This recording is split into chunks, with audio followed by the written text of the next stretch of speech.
Hello everybody, my name is Jack and welcome back. Welcome back to a new video about Italian culture. Probably you know me for the first video about Savoy's family. Don't worry, I link the first video in the description in which I talk about the history of an important family that ruled Italy for kind of 1,000 years. Now I want to do three things in this second part. I'm going to talk about another important character of Europe, aka Napoleon Bonaparte, because his story it is entwined with the story of the very Savoy's family. So I want to finish to tell you what happened to one of the most important families that ruled Piemonte, Sardinia and Sicilia. And third, last but not least, I want to bring you to another important UNESCO site located in northern Italy, which is the Royal Villa Reale in Monza. Well, you probably know Monza because of its racing circuit. If you're passionate about Formula One, you probably heard about Monza. However, it is not only the racing circuit, it's not only the beautiful park around that, but Monza has a very astonishing and beautiful Villa Reale of Monza. That is the starting location of our stories, because in that very place, the two stories of Napoleon Bonaparte and Savoy's family are going to be entwined together around in 18th century. Time of wars, changings, resettlements of powers inside the very Europe, and Villa Reale witnessed all of that.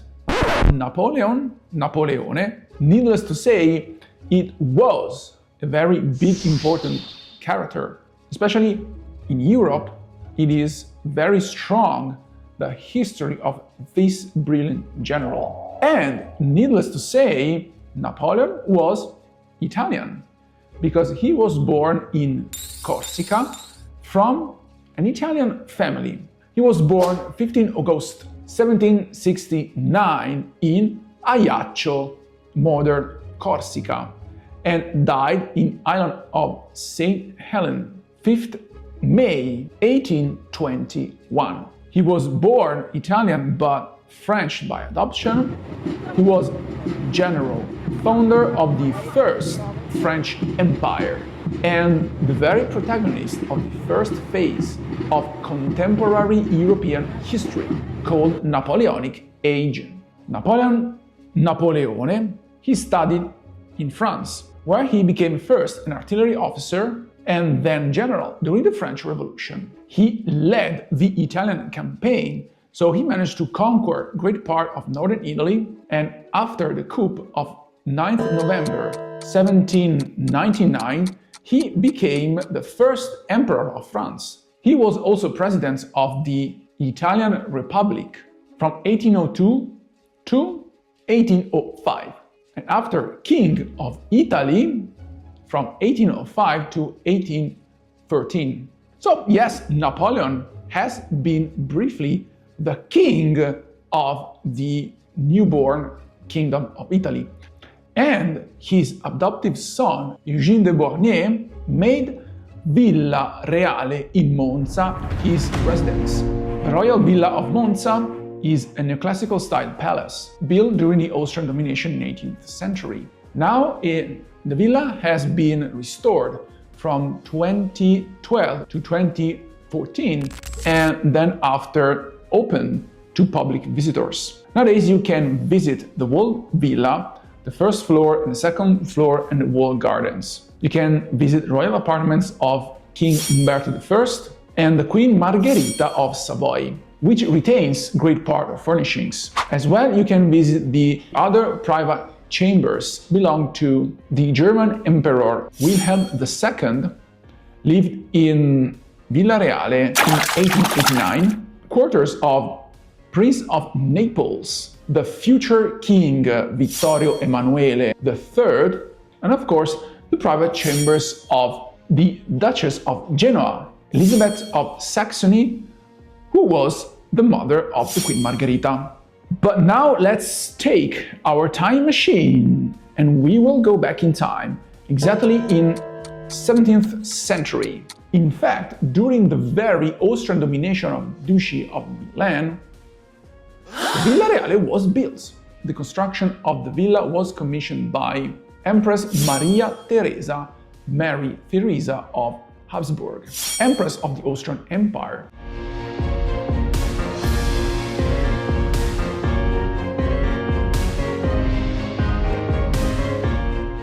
The construction task was given in 1777 to architect Giuseppe Piermarini, and it was completed just after 3 years later. Right after, what happened after? Oh, Napoleon happened. In 1796, with the first campaign of Italy, Napoleon Bonaparte managed to defeat multiple times Austrian forces and Savoy's forces.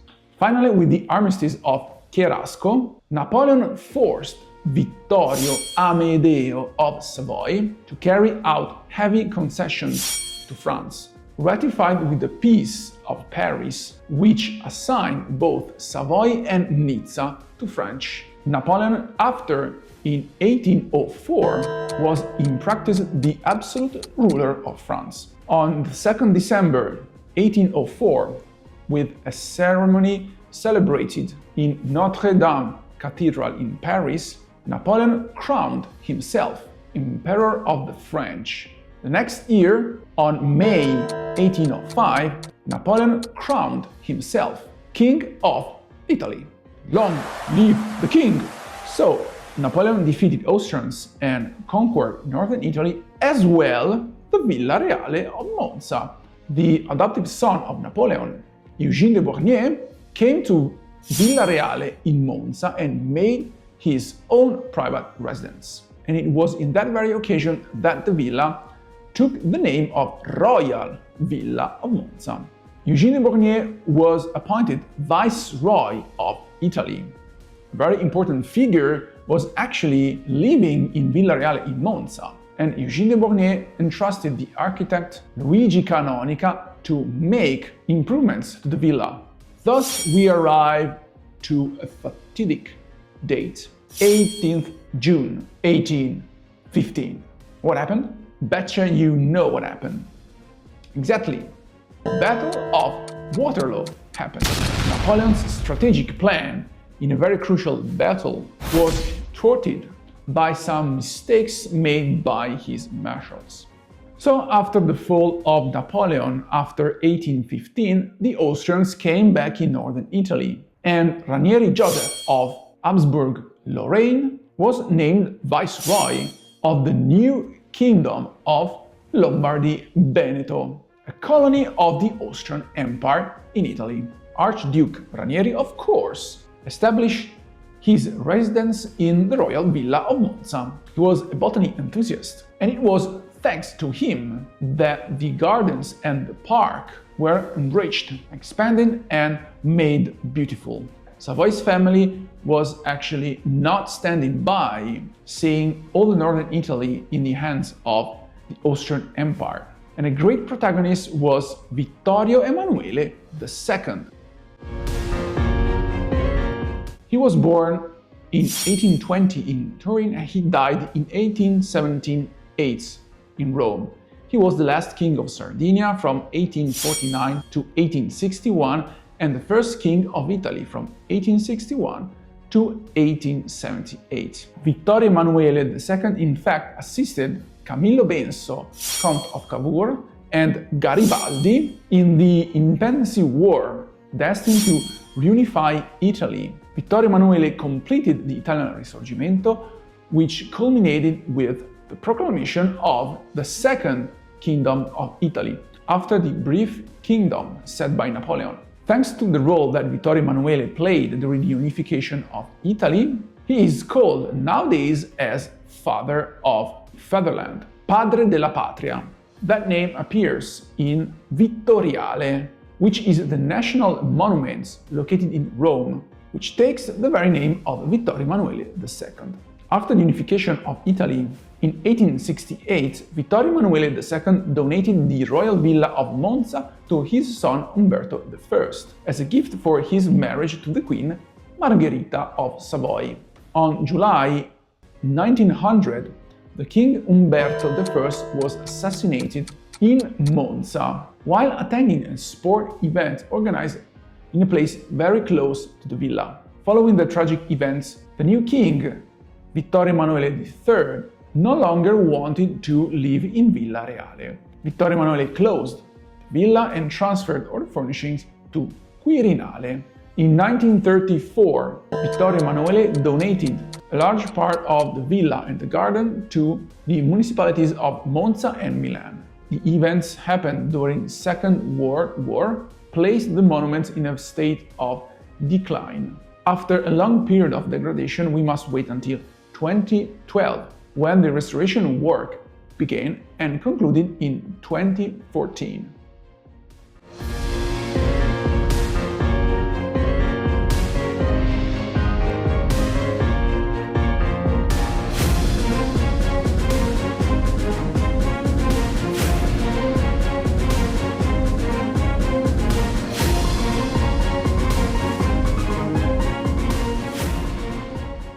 Ladies and gentlemen, I hope you enjoyed this brief lesson of contemporary European history, bonding together Napoleon, Savoy's family, and the Villa Reale in Monza, and I hope you can come to Italy and visit that beautiful villa. In the meantime, remember to subscribe to my channel, Genius Speaking. It is very important to support my work, and watch my other videos about Italian culture and Italian language. In the meantime, remember, please speak like a genius. Bye bye!